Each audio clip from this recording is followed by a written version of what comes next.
안녕하세요. 해설갑니다.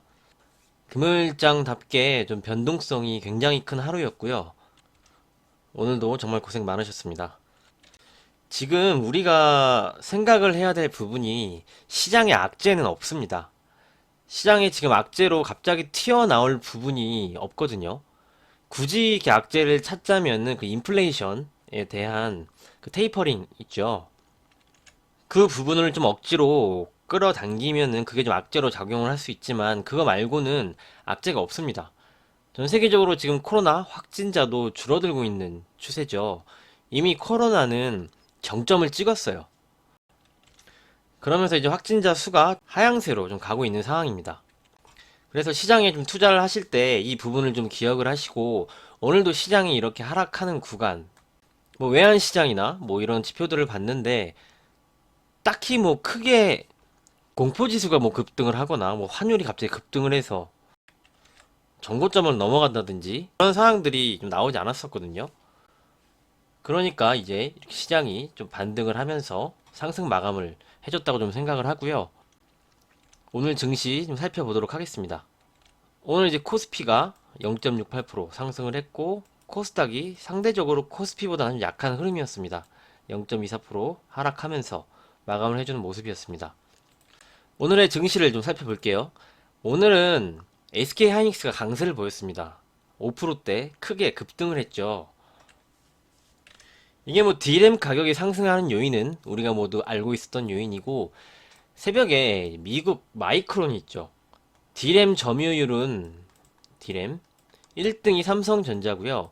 2위가 하이닉스, 3위가 마이크론입니다. 근데 마이크론도 좀 강세를 보여줬거든요. 이게 마이크론 주가입니다. 새벽에 한 3%가량 상승을 하면서 전고점을 좀 위협을 하는 그런 상승을 보여줬죠. 그와 마찬가지로 오늘 SK 하이닉스 주가를 살펴보면은 5.56% 상승을 하면서 모처럼 좀 시원하게 거래량도 좀 증가를 하면서 외국인 기관 양매수가 들어왔습니다. 그러면서 모처럼 장중에 내내 강했거든요. 역시 이유는 삼성전자 오스틴 공장 정전에 대한 반사 이익을 두 회사가 받는다고 좀 생각을 합니다. 그러면 삼성전자는 어떻게 되는 거죠? 지금은 반도체 초호황입니다. 삼성전자가 지금 정전 이슈로 좀 약세를 보여요, 어제부터. 오늘은 이제 좀 밑꼬리를 달면서 좀 올라가는 모습이지만 상대적으로 좀 약했죠. 이게 정전 이슈가 있는데 그 정전된 거를 이제 복구를 해서 하려면은 한 달 정도, 3주에서 4주 정도 걸린다고 말씀을 드렸죠. 이게 좀 삼성전자가 좀 단기 악재로 좀 작용을 하는 상황이고 이게 잘 생각을 하시면은 반도체가 지금 공급이 굉장히 부족합니다. 근데 이제 오스틴 공장에서 정전이 발생을 해서 물량이 더 부족하게 되면은 D램 가격이 더 오르게 되겠죠. 그러면 삼성전자도 역시 수혜를 받을 수가 있습니다. 그래서 다시 한번 말씀을 드리지만 어제도 말씀드렸습니다. 삼성전자는 아무런 문제가 없다.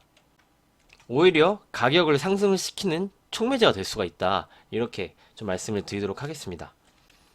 어제도 이제 61선 좀 근접하는 구간에서는 삼성전자는 매도가 아닌 매수로 대응을 하셔야 된다. 이렇게 좀 말씀을 드렸습니다. 여전히 그렇게 생각을 하고 있습니다. 지금 이 지지부진하다고 삼성전자를 매도하셔서는 안 된다는 생각이고요. 내가 삼성전자를 사고 싶었다면 이때가 아닌 이 구간에서 모아가야 된다. 이렇게 좀 말씀을 드리도록 하겠습니다. 두 번째는 오늘 히토류, 광물 관련주가 좀 강했죠. 새벽에 바이든이 히토류, 그리고 반도체, 배터리, 해외 의존도를 좀 검토해보라 이렇게 지시를 했거든요. 그러면서 히토류, 광물 관련주가 강세를 보였습니다. 여기 뉴스를 보시면 이렇게 나오고요. 이게 중국과 관계가 있는 겁니다. 히토류가 중국에서 압도적으로 지금 세계로 수출을 하고 있거든요. 제가 알기로는 지금 점유율이 세계 시장에서 한 80% 정도를 중국이 차지하는 걸로 알고 있습니다.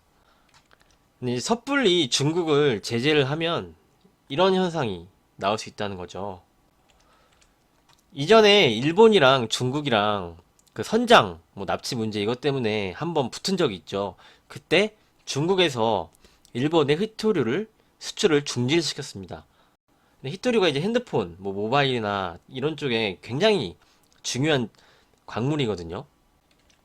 그래서 일본이 바로 꼬리를 내리는 그런 과거 사례가 있죠. 지금 자원 전쟁 시대고 중국이 이 히토류를 굉장히 무기로 좀 사용을 하거든요. 그래서 이제 중국과의 관계 때문에 이제 히토류 관련 내용을 바이든이 검토를 해봐라 이런 내용이 나왔다. 그러면서 이제 히토류 관련주의 강세를 보이는 그런 모습이었습니다. 그리고 다음으로는 이제 중국 유동성 회수에 대한 내용을 좀 말씀을 드릴게요. 이게 좀 전일 나온 내용이거든요. 어제죠. 중국 시장이 강했다가 중국이 유동성을 회수했다 이런 기사가 좀 나오고 정부에서 좀 시장에 개입을 했다 이런 기사가 좀 나왔어요. 그러면서 이제 중국 시장이 좀 강하다가 상승폭을 좀 반납을 하면서 좀 마감을 했거든요. 근데 오늘 이제 중국 증시를 보면은 오늘 중국 증시도 이게 꼬리를 달면서 좀 강세를 보여줬습니다. 0.57% 상승 마감을 했죠. 이게 어떤 내용이었냐면은 이제 채권 만기가 돌아오는데 채권 만기가 돌아오면 새로운 채권을 좀 발행을 해서 그걸 갚아야 되죠. 채권 만기가 되면 돈을 돌려줘야 되니까. 이때 채권 만기 금액과 내가 발행한 금액이 달라서 이제 유동성을 그 부분 차이를 좀 회수를 한 겁니다. 중국에서. 그래서 이제 중국 증시를 중요하게 봐야겠죠. 그래서 이제 중국 증시를 살펴본 겁니다. 그랬는데 이제 상승 오늘도 이제 상승 마감을 하는 걸 보니까 이게 큰 악재로 중국에는 좀 작용하지 않는다. 이렇게 좀 말씀을 드릴 수가 있겠습니다. 그래서 아직은 뭐 이 부분이 우려할 수준이 아니다. 이렇게 좀 말씀을 드리고요. 다음으로는 아까 말씀드린 이 부분입니다. 시장의 악재는 현재는 시장에 악재가 없습니다.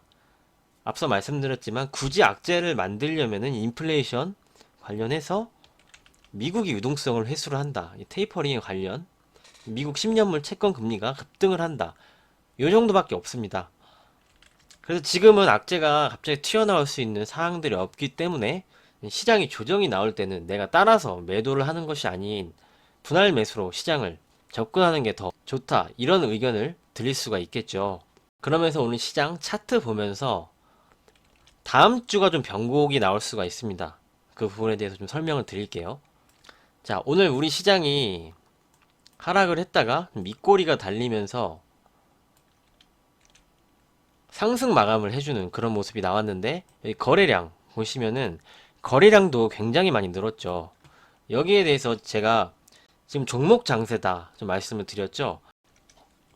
이 거래량이 대형주들이 만든 거래량이 아닌 중형주 그리고 특히 소형주에서 만든 거래량이기 때문에 종목 장세가 나오는 거다 이렇게 좀 말씀을 드린 부분인데 이 차트는 지금 종합 코스피 종합 차트고요. 여기서 대형주를 한번 볼게요.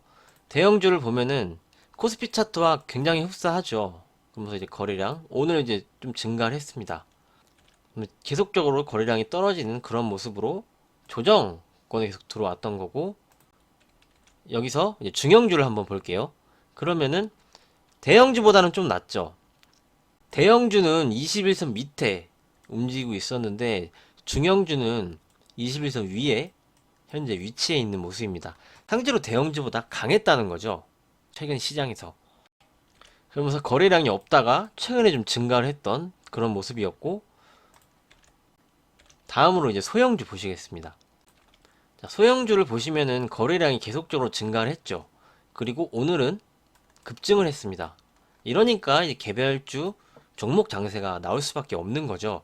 거래량 자체가 대형주보다는 중형주나 소형주 쪽에서 나온다는 거는 그쪽으로 활발하게 자금이 왔다 갔다 치고받고 하는 거기 때문에 당연히 이쪽에서 상승세가 더 나올 수밖에 없었던 거였죠. 그러면서 보시면은 대형주, 중형주와는 다르게 소형주는 전고점까지 돌파를 했었던 상황이었습니다. 이 시점에 치고받고 개별주 장세가 나온 것이죠.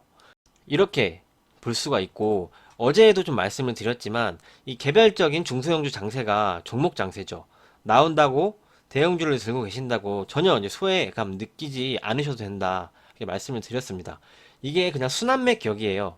지금 대형주는 코스피 차트로 보면은 대형주는 이렇게 시세를 뿜고 여기서 박스권으로 매물 소화를 하고 있는 겁니다. 기간 조정이죠. 그러면서 이제 오르락 내리락 변동성이 좀 심하면서 투자자들을 좀 지치게 하는 그런 상황입니다. 이럴 때 지치시면 안 돼요. 오히려 크게 하락이 종목별로 나왔을 때는 매수의 기회로 활용하셔야 된다. 이렇게 좀 말씀을 드리고, 시장의 추세를 보면은 여기서 이렇게 올라간 거고 여기서 이렇게 내려왔죠. 이전에도 이 삼각 수렴에 대해서 좀 말씀을 드렸어요. 삼각 수렴을 잠깐 넘어갔다가 내려왔죠. 어떤 지지선이 있어요. 근데 하락을 했습니다. 이탈을 했죠. 근데 하루 만에 다시 회복을 시켜주면은 이거는 휩소라 그랬죠. 이런 거죠. 여기 지지선을 이탈했다가 바로 요날 회복을 했죠. 그럼 이게 속임수였던 휩소라는 겁니다. 그래서 이렇게 시장이 올라간 거고, 이때도 보시면은 이 추세선을 넘어갔다가 하루 만에 다시 내려왔어요. 혹시 이게 휩소였죠. 제가 이날 시장 이렇게 갑자기 급등을 해서 가기가 힘들 거다, 급등이 나오기 힘들다 말씀을 드렸던 부분이 이 외국인 선물 부분에 있었죠. 외국인이 선물을 매도로 계속 잡아놓고 있기 때문에 시장이 이렇게 급등하기가 좀 어려운 상황이다 말씀을 드렸고, 그때부터 이제 종목 장세를 좀 말씀을 드렸죠. 근데 지금 이 삼각 수렴에서 보시면은 여기 진폭이 이렇게 크죠. 추세대 보면은 이쪽 추세와 이쪽 추세, 이 진폭이 이게 좁아지니까 점점 작아집니다. 진폭이 이렇게 작아지죠. 작아져서 지금 다음 주 정도면 이렇게 안에 와 있어요. 그럼 이제 방향이 나오게 되겠죠, 시장에서. 그래서 다음 주가 굉장히 좀 중요한 변곡 자리에 있다, 이렇게 보는 거거든요. 그래서 지금 어느 때보다 뭐 환율이나 수급 이런 거를 계속적으로 좀 주시해서 보고 있습니다. 다음 주에는 여기서 방향을 결정을 하는 중요한 자리에 우리 시장이 위치해 있다, 이렇게 좀 말씀을 드리도록 하겠습니다. 그래서 환율 추이를 한번 살펴보겠습니다. 오늘 환율이 떨어졌어요. 환율은 중심선을 2선을 보고 보시면 된다고 좀 말씀을 드렸습니다. 이 자리가 여기서 이탈을 시키고 여기 돌파를 하지 못하고 여기서 돌파를 하지 못했던 강력한 저항선이 됐던 자리거든요. 그 저항선을 이제 넘어갔죠. 넘어갔으니까 여기 지지선이 되는 거고 다시 떨어졌죠. 다시 이제 여기서 저항선이 되는 거죠. 근데 오늘 넘어가는 흐름이 나오거나 뭐 공포지수가 급등을 하거나 그런 흐름이 아니었습니다. 장중 시장이 하락을 할 때. 이런 걸 보면서 우리가 생각을 하는 거죠, 장중에. 아, 시장이 뭐 외환시장이나 이런 게 급등을 해서 크게 이상이 없는데 주식시장이 하락을 하네? 그럼 이게 좀 잘못된 거구나. 이렇게 좀 판단을 어느 정도 할 수가 있는 겁니다. 이렇게 좀 참고를 해서 지표들을 같이 보시면 좋은 거예요. 이렇게 좀 말씀을 드리고요. 마지막으로 좀 베이시스 추이를 한번 살펴보겠습니다. 베이시스가 오늘은 이제 마감이 0.51 플러스로 마감이 됐어요. 그러면은 오늘 이 미국 시장에서 별일이 없다면 우리 시장은 월요일에도 좀 긍정적으로 갈 수 있는 그런 모습이 나오겠죠. 선물 지수가 코스피 200보다 더 높으니까. 이게 장중에는 베이시스가 마이너스 1.0 밑으로 떨어져서 프로그램 매도가 한 3천억 가량까지 좀 나왔었거든요. 근데 이제 플러스로 전환을 하면서 규모가 줄어들면서 좀 마감을 했습니다. 자, 마지막으로 5번. 가야 할 업종과 우리가 투자를 해야 될 업종이죠. 그리고 투자를 하지 말아야 될 업종에 대해서 말씀을 드리면, 가야 할 업종은 역시 반도체입니다. 반도체 초호황기에 지금 우리가 직면해 있는 겁니다. 반도체는 이미 주도권을 잡은 거예요. 삼성전자, 뭐 하이닉스뿐만이 아니고 소재주, 장비주, 부품주, IT 소부장이라 그러죠. 계속적으로 좀 봐야 된다고 생각을 합니다. 그리고 자동차면 자율주행이 되고 자율주행에서 파생해서 5G 뭐 이렇게 말씀을 드렸죠. 이 부분, 그리고 유가 관련 업종도 계속 말씀을 드렸죠. 뭐 조선주, 플랜트, 정유 뭐 이렇게 많이 말씀을 드렸습니다. 해외 건설까지. 그리고 지금 정제 마진이 살살 올라오고 있어요. 아무래도 유가가 급등을 하니까 정제 마진도 좀 올라오고 있는 거죠. 이 상승세는 좀 더 지속될 것으로 보여집니다. 그래서 이쪽은 올해 계속적으로 좀 관심을 갖고 가야 될 업종이라고 좀 생각을 하고요. 이제 가지 말아야 할 업종이 오늘 좀 특이한 일이 있었죠. 시젠이라는 진단키트 대장주가 실적이 5000%, 영업이익이 5000%가 넘었거든요. 여기 보시면은 엄청난 실적이 나왔죠. 4분기 매출이 분기 최대 실적이 나왔고, 전년 동기 영업이익이 4921.9%가 늘어났어요. 작년 대비. 근데도 하락을 했거든요. 이유는 이제 어닝 쇼크라고 하지만 뭐 기대치보다 좀 낮았다 이렇게 하지만 지금 미국 내 확진자가 감소하고 있고 세계적으로 확진자가 좀 감소 추세로 가고 있기 때문에 이 진단키트 산업은 점점 이렇게 쇠퇴하고 없어지게 되겠죠. 그렇기 때문에 주식 투자를 하실 때는 유망이 있는 쪽은 계속적으로 관심을 갖고 보시되 산업이 쇠퇴하는 쪽은 투자를 좀 지양하시는 게 좋습니다. 이렇게 오늘 여기까지 좀 말씀을 드리고 정리를 하도록 하겠습니다. 오늘 장도 정말 고생 많으셨고요. 주말 즐거운 시간 좋은 분들과 함께 보내시길 바랍니다. 오늘도 수고 많으셨고요. 주말에 좋은 자료로 또 다시 찾아뵙도록 하겠습니다. 감사합니다.